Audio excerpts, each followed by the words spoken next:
I have a list of various tasks here in Google Sheets, and I'm going to put them into a Kanban board to help visualize and track them.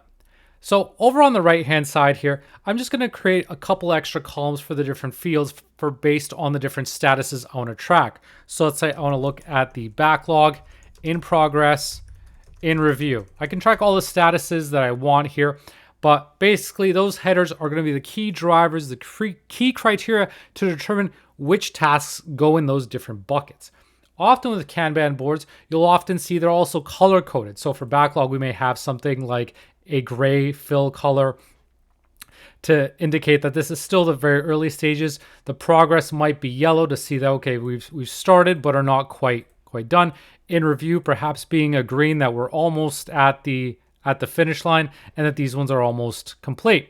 So after setting these up, what I'm going to do now is use the filter function in Google Sheets to pull in just the tasks pertaining to these different categories. So how this works is with the filter function, I'm going to start by specifying a range of values that I want to pull in. So I can pull in the description or the task name. The task name is a bit shorter in my example here, so that's what I'm going to go with. So I'm going to select this entire range, and I suggest always working with the table just because it's easier to update and ensure the range is going to adjust as you add more tasks. Because here you can see I'm not referencing a specific range, I'm referencing that entire field, task name. So that's important to make sure that your table is dynamic and your list is always going to automatically update as you add more items to it. For the next argument, this is the condition. So you'll notice there's condition 1, condition 2. You can have multiple conditions here. The main one I'm going to look at is the status. I'm going to look at if the status is equal to the backlog. So I'm going to select this range of values. And again, I want to make sure I select everything so I have this status field selected. And I'm going to type in equals and reference this value here which says backlog. And I'm going to freeze that first row because my statuses are all in the first row. So I can easily copy this formula later. So I'm going to close this. And now it's going to pull in all those tasks that fall into that backlog category. Now, if I need to update the formatting color, I can do so here by using the paint format, the paint bucket, copying it down. I'll auto adjust this. And now I'll copy my formula over to these other fields as well. And that's going to update based on these headers because here it's tracking in progress. This one's looking at in review, so it's automatically going to update. And so as you can see, now I've created a board that's going to pull in all those values based on that criteria. I'm just going to adjust the formatting because when I copy it over, it copies over the formatting as well.